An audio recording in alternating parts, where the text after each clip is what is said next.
No queremos que nos gane el tiempo, queremos escuchar a Francisco Durán, autor de Odebrecht, la empresa que capturaba gobiernos, un libro que se ha presentado esta noche a las 7 y que vale la pena explorar y que revela algunas cosas interesantes con profundidad, digamos, la empresa que capturaba gobiernos. ¿Esto es una práctica que introduce Odebrecht? ¿Qué lecciones nos podría dejar a todos aquellos que hemos sido víctimas de la corrupción pensada, orquestada desde esta empresa, a todos los países afectados y a todos los ciudadanos que hemos tenido luego que abrir los ojos a una corrupción grandísima para la que aparentemente ningún sistema de justicia estaba preparado incluso? Bienvenido, gracias por estar con nosotros. Gracias por invitarme. Bueno, yo creo que lo que hace Odebrecht es perfeccionar un sistema que yo llamo captura del Estado, porque ya venían dándose experiencias que caminaban en esa dirección. Entonces, ¿antecedentes a Odebrecht que podrían haber sido cuáles, por ejemplo?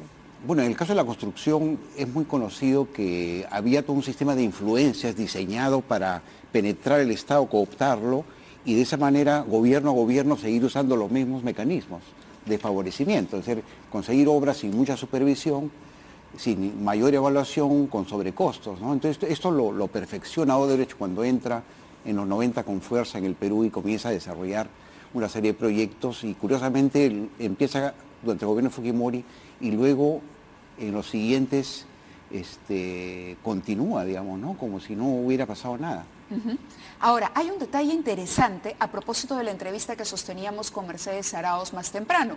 Uno de los puntos en los que se ha detallado el libro es en la situación del Metro de Lima. Sí. Desde su punto de vista como autor y conocedor de lo que pasó, ¿se podría establecer una responsabilidad o por lo menos indicios que llevarían a Alan García en una responsabilidad? Es decir, esto de crear marcos legales para que las empresas pudiesen eludir al aparato del Estado, a los candados que se ponía a la corrupción dentro de la normativa de los países. ¿Esto es una práctica exclusiva en el metro? ¿Cómo lo analiza? Es una práctica generalizada. Lo curioso es que en enero del 2006, sí, durante el gobierno de Toledo, estando Kuczynski en el gobierno, se aprueba una ley que se va a llamar Ley Odebrecht, en la cual se dice que se declara como obras de necesidad pública y prioridad nacional 4 obras: el Metro de Lima, el gasoducto surperuano, el proyecto Irsa Norte y el proyecto Olmos. Y curiosamente, en todos estos proyectos parece que ya hubiera una especie de plan preconcebido. Odebrecht terminó realizándolos. Entonces, ¿por qué sacan una ley diciendo que eso es de prioridad nacional?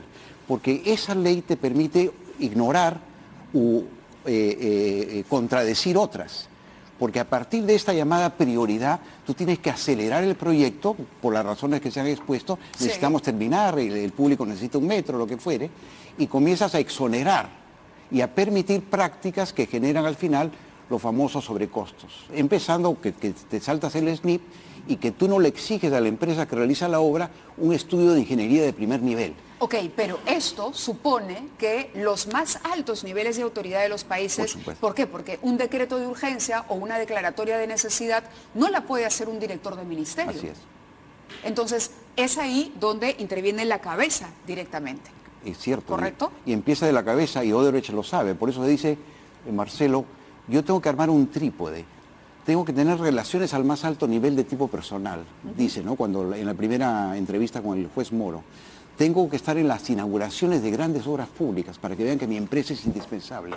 Y tercero, tengo que financiar las campañas de todos los partidos, porque eso crea una deuda, dice, una deuda presente en el momento en que hace la donación y una deuda futura. Entonces, a partir de ahí entra en relación con el partido que ha llegado al gobierno y tiene, digamos, abierto el camino para que después salga este tipo de norma que yo llamo legislación sastre, hecha a la medida de intereses económicos, y se va creando todo un sistema, un clima en el cual la obra termina siendo realizada de esa manera y en algunos casos con mecanismos de corrupción. Como dice el fiscal José Domingo Pérez, no hay lonche gratis. Así Era es. Evidente que si Así se es. financiaba, que hay una relación directa entre el financiamiento de una campaña política y luego el favor que se devuelve. Lo que sucede es que quizá la legislación y los sistemas de justicia no han contemplado o no han tipificado esto, porque dicen, pero si financió la campaña es una falta electoral. Sí. Que no tiene que ver cuando la obra ya, porque ¿cómo demostrar que lo que se está pagando es un favor? Esa es la pregunta en el caso Odebrecht. Claro. ¿Cómo demostrar que las adjudicaciones o que las licitaciones fueron, y las obras que logra Odebrecht con la facilidad que consigue, fueron en realidad una retribución de un partido que recibió fondos para su campaña electoral, al margen de los sobornos que se habían pagado durante el ejercicio ya de la gestión? Bueno, cuando yo escuché al fiscal Pérez, me di cuenta que estábamos razonando, siendo totalmente independientes, yo un estudio más académico, él uno de tipo judicial, de la misma manera. Había que entender el modus operandi de la empresa y había que partir de la prueba irrefutable de cómo había admitido esa empresa su modus operandi a partir del acuerdo de culpabilidad o plea agreement. Y ahí, si uno lo lee, está todo. Te está diciendo cómo opera la empresa, ¿Y eso es por lavado de admisión activos? propia. ¿Ah? ¿Eso es lavado de activos? Bueno, si está recibiendo dinero en la caja 2, que es un dinero bajo la mesa sin recibo, y después no sabes cómo eso entra a las arcas del partido, yo creo que eso está en una situación de legalidad. Absolutamente claro. Nos quedó grande a todos, ¿no? Así es. Otra cosa es una donación, digamos, que tú no declaras, ¿no es cierto? Pero Claro. si estás hablando de donaciones regulares de millones de dólares hechas con doleiros o bajo estos sistemas, estás condicionando todo un proceso y después todo cae en cascada y termina en la obra inflada. ¿Qué digamos. periodo comprende el libro? Comprende el periodo del 2000 en adelante, digamos, ¿no? 2001, digamos. Pero a partir de desde que Toledo. estalla el escándalo. ¿Y cómo funciona la mecánica de Odebrecht? Exacto. Eso es. Así Entonces es. lo que vamos a descubrir en sus páginas es eso, es el corazón, la entraña, el cerebro, la mente, que trama y que teje toda esta red de corrupción. El mecanismo El que mecanismo, diseña o Odebrecht, mecanismo, como la serie de exacto, Netflix. y que es la única corporación que tiene estas prácticas no ocultas, así que solo algunos funcionarios la conocen, sino que dice voy a estructurar las Claro, operaciones. claro. ¿Cuáles operaciones? Dos. El soborno, que ellos llaman la propina, Ajá. y la financiación de partidos bajo la mesa, que están, digamos, relacionadas. Entonces, esto increíble, el caso Odebrecht, ¿no?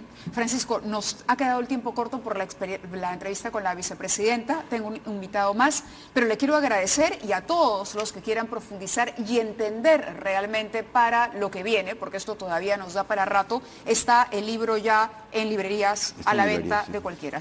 Odebrecht, la empresa que capturaba gobierno, se presentó hoy a las 7 de la noche y su autor, Francisco Durán, nos ha agasajado esta noche con su presencia aquí. Gracias. Gracias por Suerte. invitarme. Hacemos una pausa y regresamos con Enzo.